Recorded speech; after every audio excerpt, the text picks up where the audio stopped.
There once was a boy who was always covered in flames. The last town he ever lived in went by no name.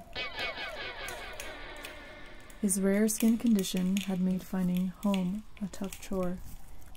He voyaged city by city, but in every one was abhorred. You're a danger to our children, our elders, youth, and middle-aged. You'd burn our city down by accident. You and your fire ought to be caged. So he continued his search for a place that would accept him, until coming across a small city, a place that previously had been dim.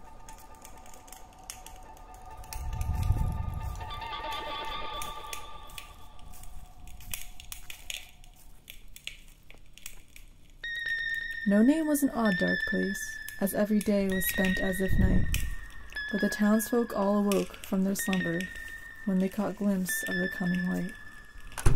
They all left their houses in awe and cautiously approached the strange blaze.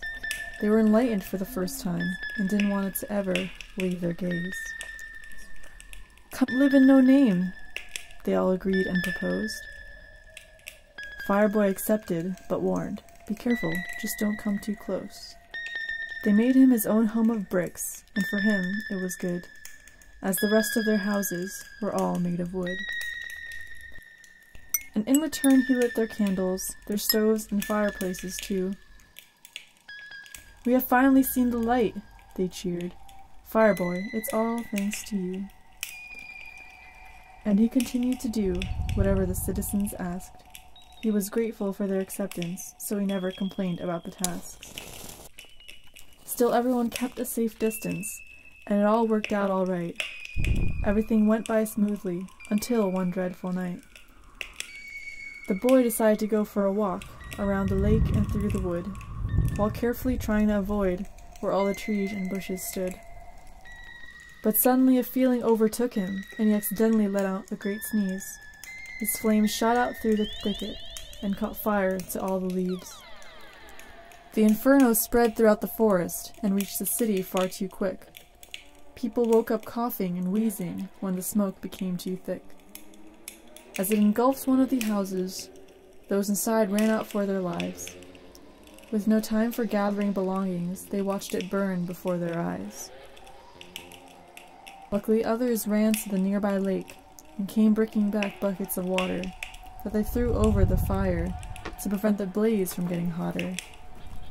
As everything burned out slowly, Fireboy finally appeared, rushing to the scene. The villagers then all turned to face him, their once kind expressions turning mean. "I'm so sorry for the damage. It was an accident, I swear." The boy tried to explain his good intentions, but the town just didn't care.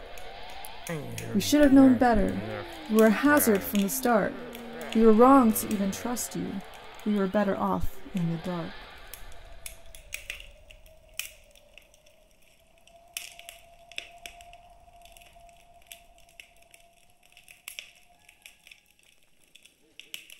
"But please don't make me go," he pleaded.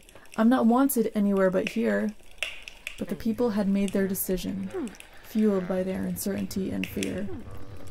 They assembled into a mob and chased the boy across the town, until they reached the large lake, where they knew that he would drown. They edged him closer and closer. The scene was about to turn grim. He didn't want to fight back and hurt them, though he knew he couldn't swim. But they all continued to push forward, causing him to move way past the brink.